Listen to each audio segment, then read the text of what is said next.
Gandang umaga po sa ating lahat. Morning. Ako'y todo pasalamat sa Lord sapagkat sa biyaya niya ay nagkaroon ng pagkakataong magkabahagi ng salita ng Diyos sa inyo. Wala namang karapat-dapat sa atin eh. Diba? Lahat naman tayo makasalanan. Pero pasalamat sa Diyos, pinatawad niya yung kasalanan ko. At may special privilege pa. Binigyan ka ng biyaya, makapag-usap ng kanyang salita. So tayo ay nasa biyaya at habang ng Panginoon, bawat isa sa atin. At nung nakaraang linggo, pinuksan natin yung isang malinaw na katotohanan. Napaka-importanting katotohanan na sa simula pa lang si John sa kanyang pangungusap, ito yung kanyang unang sinabi. At doon sa 1 John, kung magbibilang ka ng mga salitang paulit-ulit na ginagamit, malalaman mo na ang isang paulit-ulit na sinasabi ni John, yung alam ko, alam, no. Depende sa verse o sa Bible na gagamitin mo. Sa bilang ko 36 na paulit-ulit. Kaya nga ang katotohanan ito yung katotohanan tiyak at yung nagsasalita ay may kumpiyansa. Sigurado siya doon sa kanyang sinasabi. Pinasimulan niya yung kanyang sulat sa pamamagitan ng pagpapatotoo na si Kristo siya ay nandoon na simula pa. Katunayan, dun sa Gospel ni John, ay nilinaw niya to na siya yung manlilita. Siya yung kasama ng Diyos. Tandaan natin, importante ito kasi sa panahon natin ngayon, maraming mga katotohanan na parang pinapalabnaw. At ang nangyayari ngayon, ang mga tao na lalagay sa isang punto na nakukompromise nila yung katotohanan. Hindi lang na ang Panginoong Jesus ay Diyos, sinabi niya na siya ay nagkatawang tao, siya ay tao. Ito ay pinasaksihan niya. Napaka-importante sa kanya itong ganito katotohanan kasi ito yung katotohanan na mag-uugnay sa atin. Bawat isa sa atin para magkaroon tayo ng listen. Ito yung magkakaroon tayo. Pinaka-mahalaga, pinaka-importante, pinaka-salat ng pinaka-relasyon dito sa lupa. Yung pagkakataon na tayo, si Ray Parol na makasalanan, si Naida Parol na ganoon din makasalanan, si Pastor Norman na mas konti ang kasalanan, feeling niya. Bawat isa sa atin, nakapasok tayo dun sa napakahalagang hindi mapaparisan, hindi pwedeng mabaliwalang relasyon dito sa lupa na magdudulot sa atin ng buhay na walang hanggan. Ito yung next part ng sasabihin natin ngayon, yung at bago natin ituloy ang ating pag-aaral, nais kong basahin muli yung 1 John chapter 1 verses 1 to 4. Sumusulat kami sa inyo tungkol sa Kanya na sa simula pa'y siya na ang salitang nagbibigay buhay. Siya ang aming narinig, nakita, napagmasdan at nahawakan. Nahayag ang buhay na ito. Nakita namin siya, pinatotohanan namin at pinapangaral sa inyo ang buhay na walang hanggan na kasama ng Ama at nahayag sa amin. Ipinapahayag nga namin sa inyo ang aming nakita at narinig upang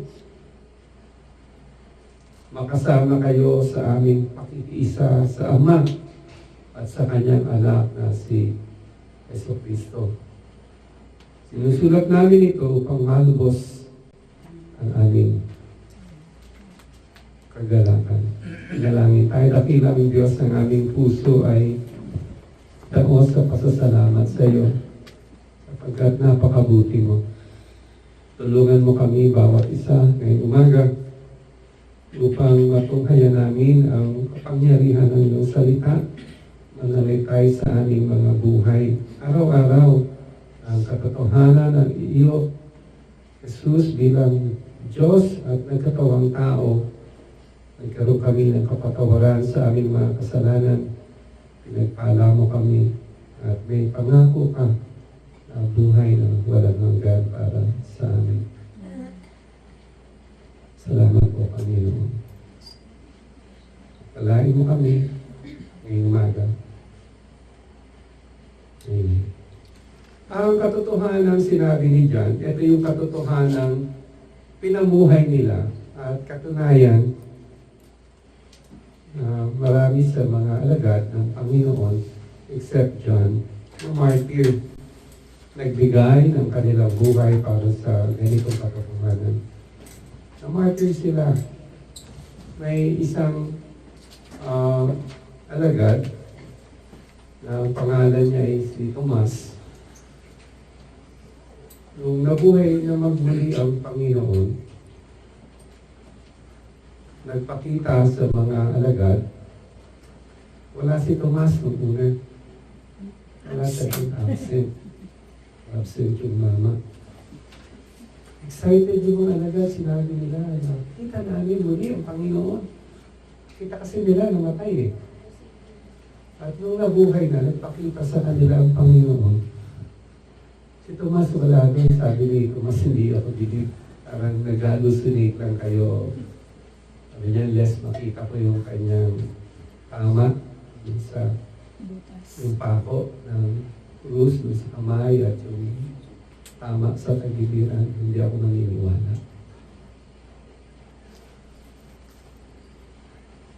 Si Tomas namatay din para sa Panginoon sa paghahayag ng katotohanan nito. Marami sa mga alagad, hindi naman ganun agad ka-convince, lalo na nung mamatay ang Panginoon sa krus. Marami sa kanila nag-agam-agam.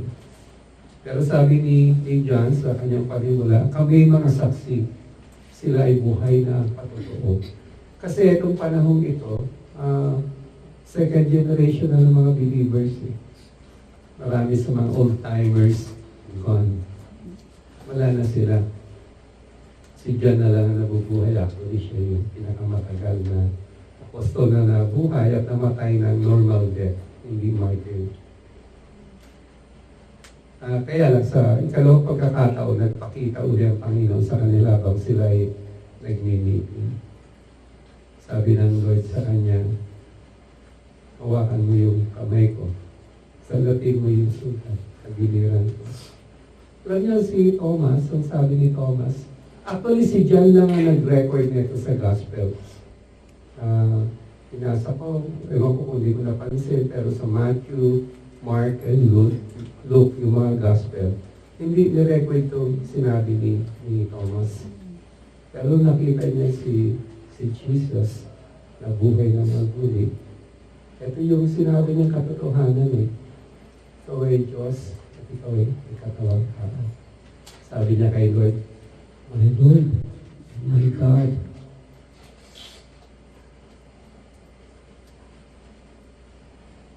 Napakalaga ng katotohanan ito na sa panahon natin ay nag-iiba-iba ang kwento. Maraming mga sekta ng reliyon na iba-ibang klase ang tinuturo.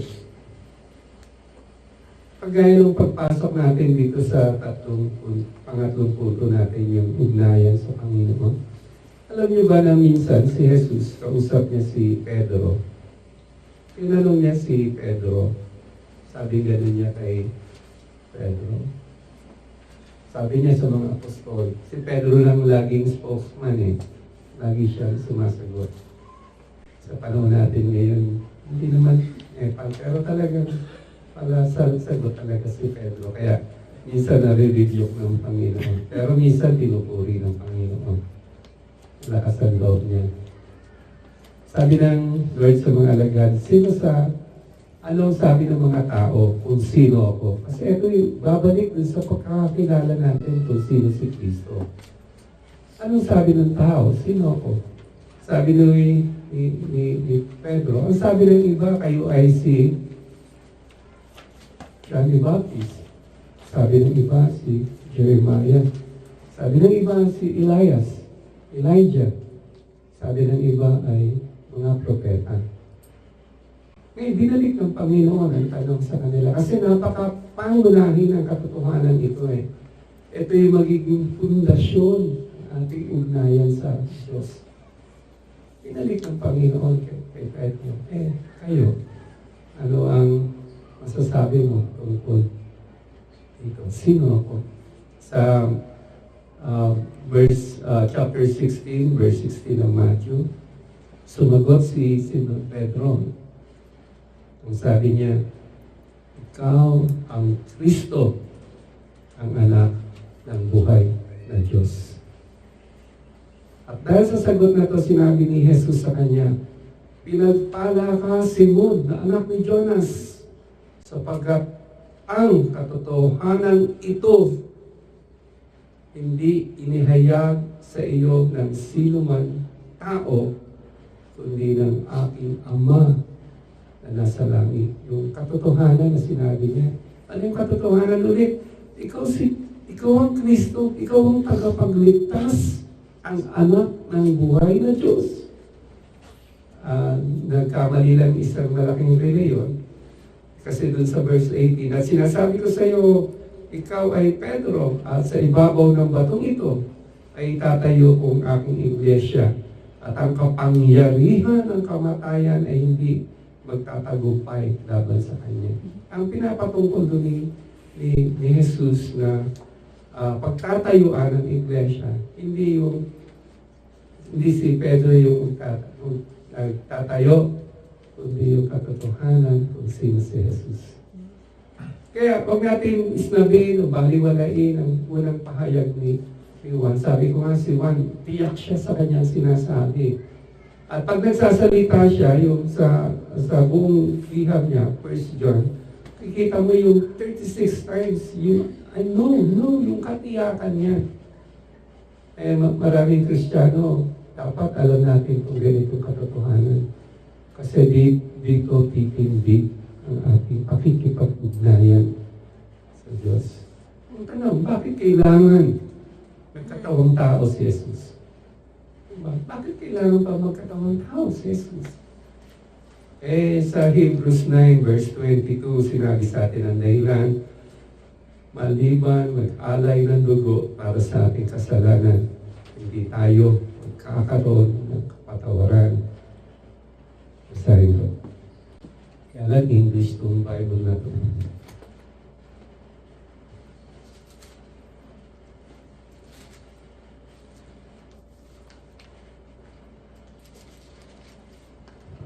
Na-discuss na natin ito sa Hebrews. Hebrews 9 verse 22, sabi dito, in fact, the law requires that nearly everything be cleansed with blood. And without the shedding of blood, there is no forgiveness. Bakit nagkatawang tao? Kasi si Jesus yung bibigay ng kanyang buhay, na buhay siyang sinless para pamagitan ng kanyang pagkakabayubay, pagkakamatay, pagbibigay ng buhay dun sa krus ng Kalbaryo. Si Ray Parol, si Naida Parol, si Bernice, tayong mga makasalanan, magkaroon ng kapatawaran sa ating kasalanan.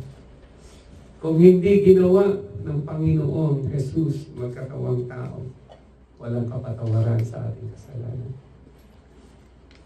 Siya yung tagapagligtas. Saan tayo liligtas? Sa susunod ng mga pagtatalakay natin dito, babanggitin ni Pastor Norman yung tungkol sa kasalanan. Ito yung bomba atomika na pumasok sa sangkatauhan na walang solusyon. Kapahamakan lang ang dulot, ang solusyon lang. Sabi dun sa Genesis ng Panginoon, may darating na tagapagligtas. At ito na nga si Jesus. Siya yung tagapagligtas. Magandang malinaw sa atin yung pagdidevelop ng Ebanghelyo. Kaya nga mabuting balita ng kaligtasan. At sabi ni Paul kay Timothy, sa 1 Timothy chapter 2, basahin ko din yan, importanteng mga talata. 1 Timothy chapter 2 verse 5. Bakit kailangan magkatawang tao ang Panginoon? Sabi dito sa 1 Timothy chapter 2 verse 5, For there is one God and one mediator between God and man, the man Jesus Christ. Nakita nyo? Mahirap tanggapin sa ibang sa mundo, pero ito yung katotohanan eh. May isang Diyos at may isang tagapamagitan sa Diyos at saka sa tao. Sino to si Kristo? Diyos na nagkatawang tao. So napaka-importanting katotohanan itong sinasabi sa atin. Sabi, kaya yung memory verse natin sa John chapter 3 verse 16, napakahalaga. Sabi nga, for God so loved the world, He gave His only begotten Son, that whoever believes in Him will not perish, but will have eternal life. Buhay na walang hanggan. Kaya hindi simple po yung pagpapaumpisa ni John bilang nabubuhay na apostol, sumusulat siya sa mga tao na nung panahon noon, maraming hindi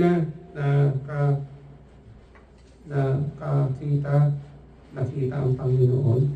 At may mga iba siguro sa kanila nagdududa kung talagang nabuhay ba ang Panginoon. Kagaya ng marami siguro sa atin. Is there really a historical Christ? Nabuhay ba talaga ang Panginoon? May malinaw na sinasabi sa atin na hindi ito tradisyon na walang basihan. Hindi ito yung alamat, katang-isip. Ito yung malinaw na katotohanan na nilalatag sa atin na si Kristo ay nabuhay. Alam nyo, kaya nga sabi ni Jesus nung nabuhay siya kay doubting Thomas, sabi niya, dahil naniwala si Thomas, sabi niya, My Lord and my God. Alam niyo, sabi sa kanya ng Panginoon, mapalad ang hindi nakakakita at mananampalataya. Tayo yun. Palad tayo.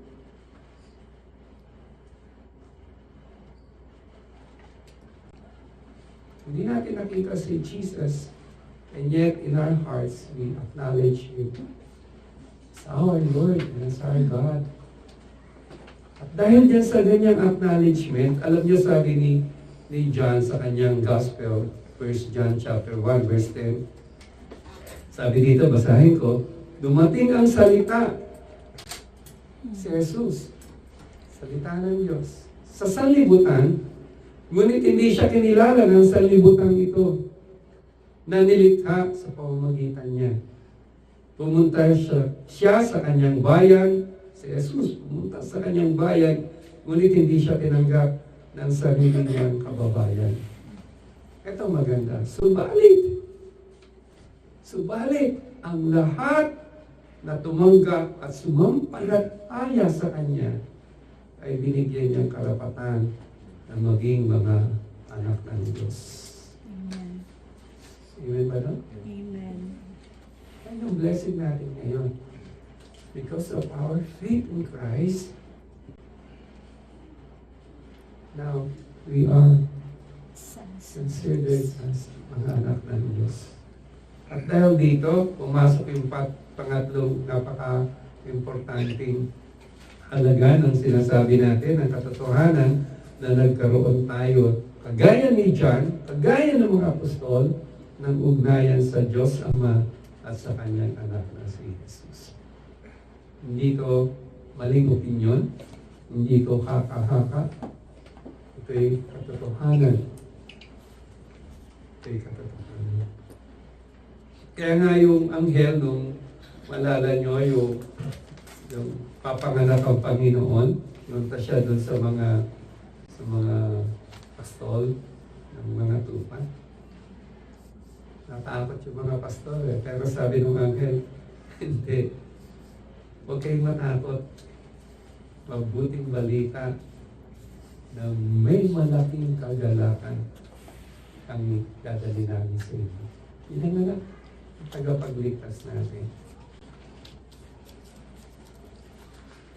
Ang Panginoong Yesus na kinilala natin bilang tagapagligtas at Panginoon ng ating buhay. Magbibigay sa atin ng tiyak na buhay at buhay na walang hanggan. Ang pag-asa ko sa lalay sa Kanya.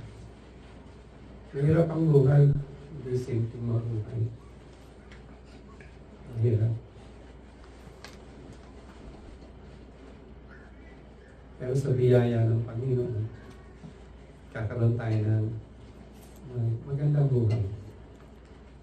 At ang pagkatapos ko ng buhay natin dito, buhay na walang hanggan. Kasama ng Panginoon. Kasi may buhay na walang hanggan, hindi kasama ang Lord ang kasama mo doon si Bigong.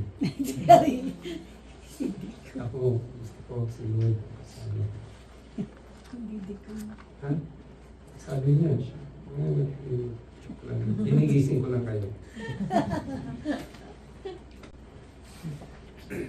Hindi ba napaka-importante na tayo ay may ugnayan sa Panginoon at ito yung pinaka-importanteng ugnayan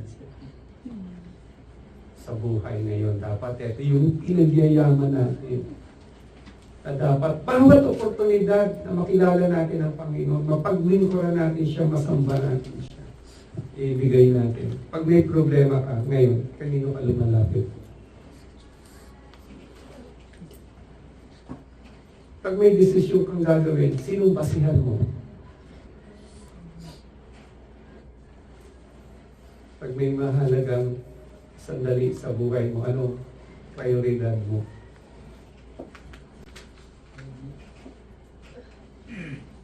Sa atin na yun eh. Sabi ni Isaiah 52 verse 7, tsaka ni John, ni Paul sa Romans chapter 1 verse 16, no?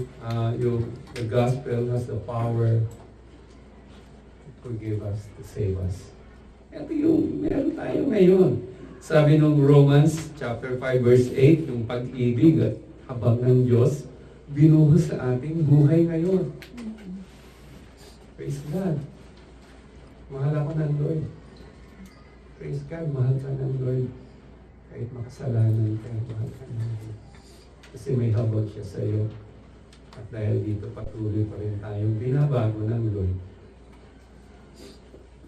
Ginagawang kawangis ni Cristo Jesus, ating Panginoon at tagapagligtas. Sabi ni Jesus mismo sa John chapter 10 verse 10, the thief comes to steal, kill, and to destroy. But I have come that you might have life, and life is abundant. Yan yung mararanasan natin. Kaya napaka-importante nung pangatlong puntos dito na dahil sa katotohanan na si Jesus ang tagapamagitan natin, tagapagligtas natin, nagkaroon tayong kapatawaran sa kasalanan, nagkaroon tayo ng ugnayan sa Diyos. Maging yung Diyos Ama, pinonfirm yan. Sinabi niya na tayo binigyan ng karapatan na maging anak ng Diyos. Hindi man karapat dapat, pero ginawa ito sa atin ng Panginoon. At ito malinaw yung saksi ng mga apostol. Malinaw yung patotoo nila dito sa mabuting balita. Lahat tayo, lahat ng tao ay pwedeng makibahagi sa buhay ng Diyos. Ang kailangan para mangyari ito ay mananampalataya tayo kay Jesus. Personal to, ikaw, nasa sa iyo. At pagkatapos, mananampalataya, magbubunga ito ng kagalakan. Nagkaroon ka ng katunayan kung babasahin niyo yung huling talata. Sinasabi dito ni John na binabahagi niya ito para magkaroon sila ng ganap yung kagalakan. Diba? Mas makumpleto. Isinusulat namin ito upang malubos alin ang aming mga testigo kagalakan. Alam niyo, totoo to. Ang Kristiyanong nagbabahagi ng mabuting balita ay masayang Kristiyano. Di ba, Sister Imelda? Amen.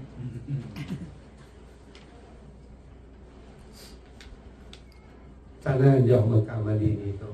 Sa observation ko lang naman. Ang totoong Kristiyano nagbabahagi ng mabuting balita. Walang isang totoong Kristiyano na hindi mo naranasan, hindi minsan. Pinagmalaki yung ginawa ng Panginoong Jesus sa iyo. Nalala ko yung kwento nung nagturo sa akin ng evangelism. Marami kasi Kristiyano ngayon na sabi, nahiya ako magbahagi ng magandang balita. Pero napaka-importante ito. Hindi lang para sa kanila, para sa atin din, para magkaroon tayo ng lubos na kagalakan sa ating buhay Kristiyano. Hindi tayo tuyot na Kristiyano. Diba? Masigla tayo parang Kristiyanong buhay na buhay sa pananampalataya niya sa Panginoon. Kailangan nagbabahagi tayo ng buting balita. Maraming mga Kristiyano sinasabi, naku, nahiya ako. Sabi ni, naalala ko yung Kuya Ben ko, tinuro kami. Halimbawa, naglalakad ka sa madaling araw dyan sa Felix Avenue. Huwag dyan sa Felix Avenue sa ibang lugar na lang. Biglang nakakita kang may bahay na nasusunog. Ang tao doon sa loob ng bahay, tulog. Anong gagawin mo? Nakapahiya namang isingit, tulog na tulog. Diba hindi normal? Hindi normal para sa isang tao na nakikita ng marami, nalalagay sa panganib. Ikaw may ugnayan sa Diyos. Ikaw pinatawad ng Diyos sa iyong kasalanan. Okay lang sa iyo yun. Eh, mahal mo sa buhay yan. Pamilya mo yan. Anak mo yan. Kapatid mo yan. Kaibigan mo yan.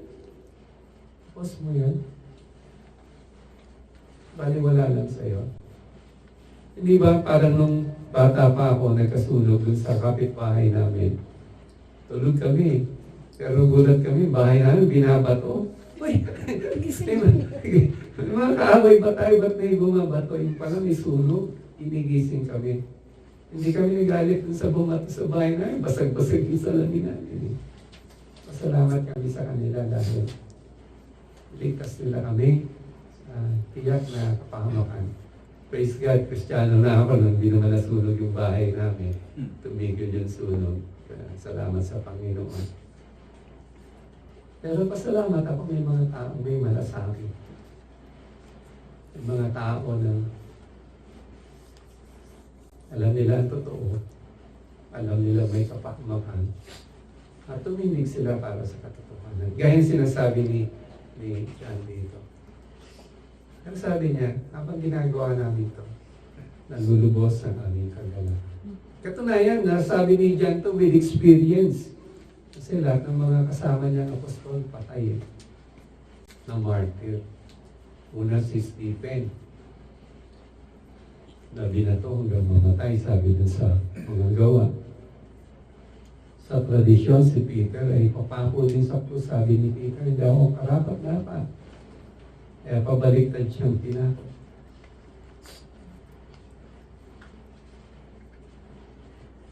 They lived and they died with this truth.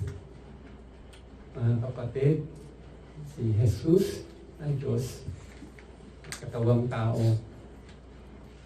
bumaba siya sa lupa. Lupang sa ganon, tayo na tao na makasalanan. For all have sinned and fall short of the glory of God. Walang exception. Yung katabi mo, hindi exempted yan. Kasalanan din yan. Nakakatakot yung sabi ng Biblia. And ito'y totoo. Ito'y katotohanan. The wages of sin is death. Ang kaparusahan ng kasalanan ay kamatayan. But the gift of God is eternal life. Yan yung ginawa ni Jesus sa atin. At sa aking pasasalamat sa Diyos, naging kabahagi ng kalikasan niyan si Ray Paron na makasalanan na maaaring hanggang ngayon nagkakasala. Masa ilalim sa habang ng Diyos. Ito yung katotohanan na pwede natin ipamalitan sa mga natin sa buhay. Ang paniniwala kay Jesus, ang pananampalataya sa Kanya, na totoo, may kaakibat na responsibilidad na para doon sa nakasumpong ng katotohanan ito, ibahagi niya sa ito. At yan nagbukas actually yung sabi ng Lord sa mga disciples, yung Great Commission, go ye therefore, diba? Mayo at ipamalita ng mga. So, in recap, sa 1 John chapter 1 verses 1 to 4, sinasabi natin na may katotohanan na unang tinuro sa atin. Si Jesus ay Diyos at siya ay nakatawang tao. Ang mga alagad, binigay nila ang kanilang buhay para patotohanan ang katotohanan nito. Ang resulta nito, meron tayong ugnayan sa Diyos. Tayo may naipagbilang. Dahil sa pagtitiwala sa ginawa ni Kristo, pinaranasan sa Diyos. Tayo kilala ng Diyos. Tayo minamahal ng Diyos. At pwede tayong makapamuhay sa magulo at maduling mundo, ibabaw na ito. Na dinadaluyan ng kawan at biyaya ng Diyos. Magandang mahal sa atin. Para malubos ang kagalakan, sabi ni John, ang aming kagalakan para malubos, siya binahagi nila ito. Magbahagi din tayo ng ganitong katotohanan. Amen? At tanong, sa ating ako, sa puso nyo na lang, ilang taon ka ng Kristyano? Tagal na, di ba? Ilang taon na kaya ang missionary? Yung sagot natin dito, magpapatotoo. Naging seryoso tayo dun sa kaapat na punto. Kaakibat na kakaligtas sa atin ng Panginoon. Yung responsibilidad natin, ibahagi ng mabuting balita. Si Pastor Roman, kahit walang sweldo, mag-share ko ng gospel. Nakilala ko yan dyan.